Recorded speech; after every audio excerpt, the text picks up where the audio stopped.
रियासत के बदउनवान लीडरों के खिलाफ की जा रही कार्रवाई के बारे में जवाब पूछने के लिए बीजेपी लीडर किरीट सोमैया को राष्ट्रवादी युवक कांग्रेस की जानिब से एक सवालिया मकतूब रवाना करने वाली है। इस तरह की इत्तला युवक कांग्रेस के रियासती कारगुजार सदर सुरेश चौहान ने जुमेरात के रोज एक प्रेस कॉन्फ्रेंस के दौरान दी है। एनसीपी युवक कांग्रेस के रियासती कारगुजार सदर सूरज चौहान जुमेरात के रोज नांदेड़ के दौरे पर आए हुए थे। इस मौके पर उन्होंने प्रेस कॉन्फ्रेंस लेकर नामानिगारों से गुफ्तगू की। रियासती हुकूमत में शामिल एनसीपी के वजीरों की ईडी की जानिब से तफ्तीश का मुतालबा किरीट सोमैया की जानिब से किया जा रहा है। इनकी इस हरकत से एनसीपी की छवि खराब हो रही है। किरीट सोमैया ने बबन पाचपुते, कृपाशंकर नारायण, विजय कुमार गावित इन पर भी बदउनवानी के इल्जामात लगाए थे, लेकिन जैसे ही इन लीडरों ने बीजेपी में शमूलियत इख्तियार की, इन्हें क्लीन चिट दे दी गई। इन पर किसी भी तरह की कोई कार्रवाई नहीं की गई। ऐसे में अब वक्त आ गया है कि किरीट सोमैया से उनके इल्जामात पर उनसे जवाब तलब किया जाए। इसी के तहत एनसीपी युवक कांग्रेस की जानिब से किरीट सोमैया को एक मकतूब रवाना किया जाएगा।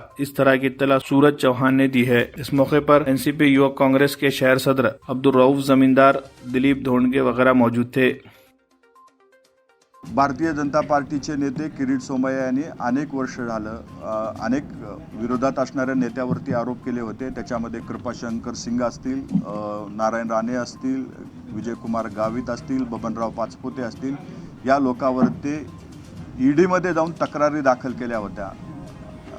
त्या तक्रारीचं पुढे काय झालं ते भारतीय जनता पार्टीमध्ये पक्षप्रवेश केल्यावर निर्दोषत्व त्यांना प्राप्त झालेला आहे का, हा प्रश्न राष्ट्रवादी युवक काँग्रेसकडून आज त्यांना विचारण्यात आलेला आहे।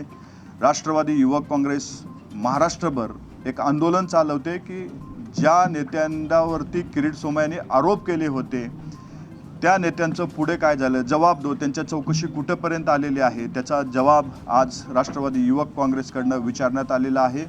आणि महाराष्ट्रातून पत्र पाठवून, सगळ्या जिल्ह्यातून पत्र पाठवून किरीट सोमैयांना अशा पद्धतीचा जवाब विचारण्यात येणार आहे।